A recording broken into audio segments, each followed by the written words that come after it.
Dalam kesempatan masa pesta olahraga dunia ini, saya ingin mencoba melihat mengapa negara-negara Islam yang secara ideologis memiliki sistem politik Islam memiliki kendala yang cukup berat untuk mengembangkan olahraga mereka, baik pada level regional maupun pada level internasional. Sudah barang tentu ada jenis olahraga yang maju seperti halnya sepak bola, namun sepak bola ini merupakan ekspresi patriarkis yang khas negara-negara Islam. Sejauh mana sebenarnya agama mempengaruhi performa mereka dalam dunia olahraga? Perspektif yang saya pakai dalam kesempatan ini sudah barang tentu adalah perspektif teologis.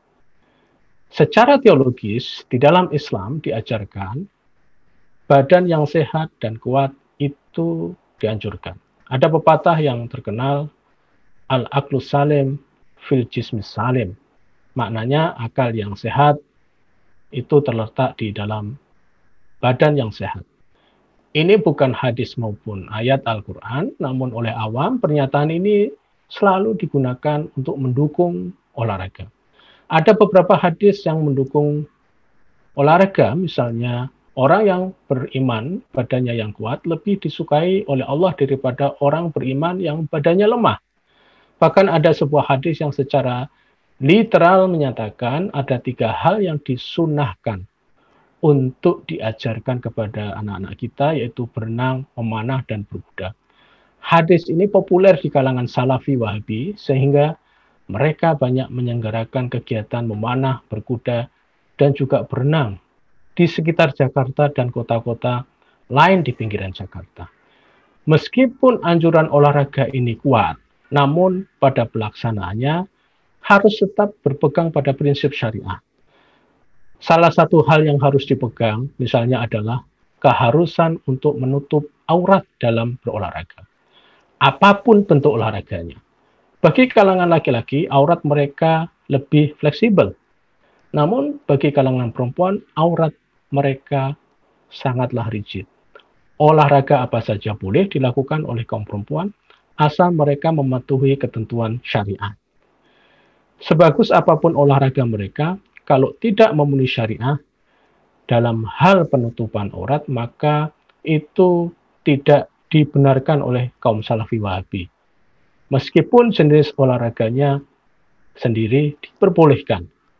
Jadi, di dalam konteks negeri-negeri Islam yang Salafi Wahabi, ketegangan antara aturan syariah dalam berolahraga dan aturan olahraga secara umum itu terjadi, sehingga beberapa negara Islam tersebut tidak mengembangkan cabang olahraga yang sensitif pada pelanggaran syariah. Hal yang menarik lagi, di negeri di mana kaum Salafi Wahabi mendominasi seperti Saudi Arabia, persoalan olahraga bahkan tidak hanya terkait dengan aurat, namun lebih dalam lagi dianggap sebagai persoalan invasi Barat atas dunia Islam. Di dalam pemikiran kaum Salafi Wahabi ini, dunia Barat telah menjajah dunia Islam lewat macam-macam jalur. Lewat jalur film, musik, dan juga jalur olahraga. Di sekolah-sekolah Saudi misalnya masih ada anggapan yang sangat kental jika olahraga di luar berkuda, memanah, dan berenang itu adalah olahraga kaum Barat. Tidak memiliki dasar dalam Islam.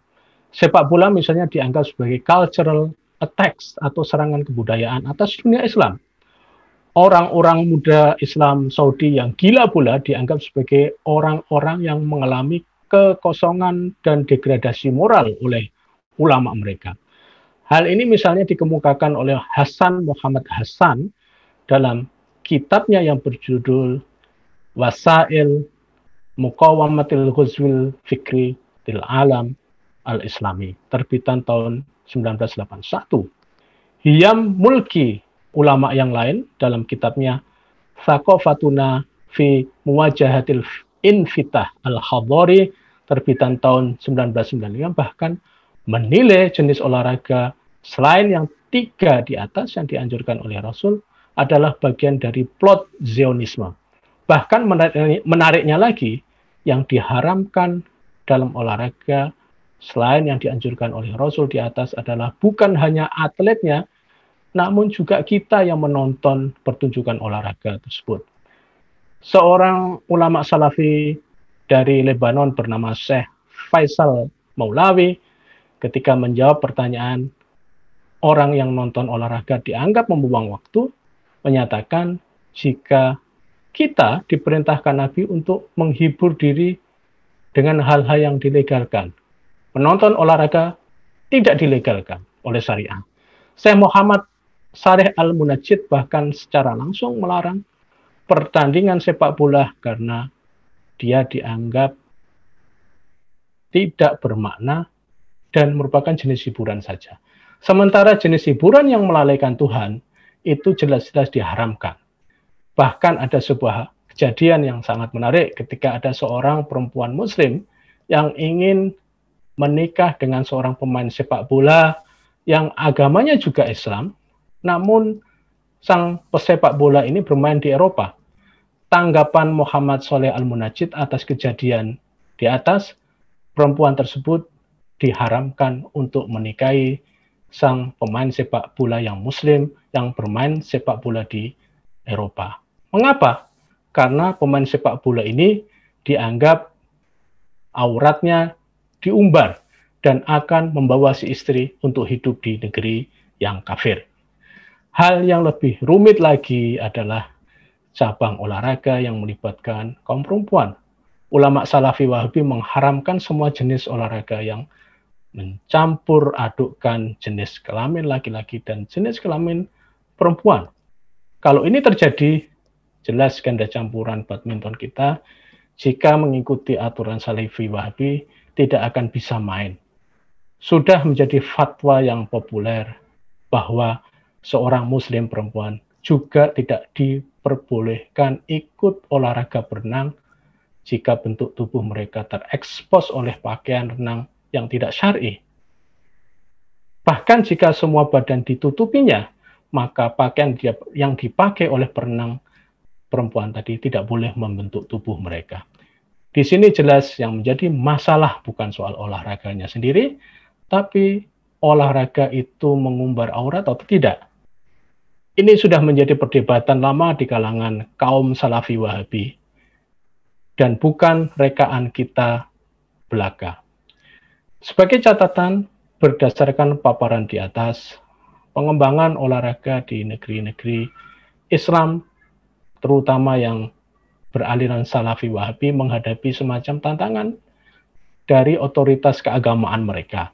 Jika otoritas keagamaan mereka sangat kuat seperti yang terjadi di Saudi dan Qatar misalnya, maka jelas seluruh jenis olahraga yang dianggap keluar dari norma syariah mengalami tantangan berat. Ini bukan rekaan kita, namun sekali lagi ini kenyataan yang tidak hanya terjadi di negeri mereka, namun sudah mulai menjalar dan berkembang di kalangan olahragawan di negeri kita tercinta.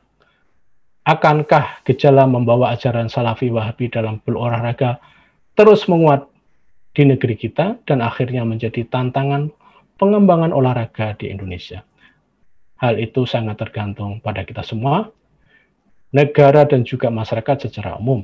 Keadaan ini tidak hanya melibatkan olahraga, namun juga kondisi kehidupan keagamaan kita.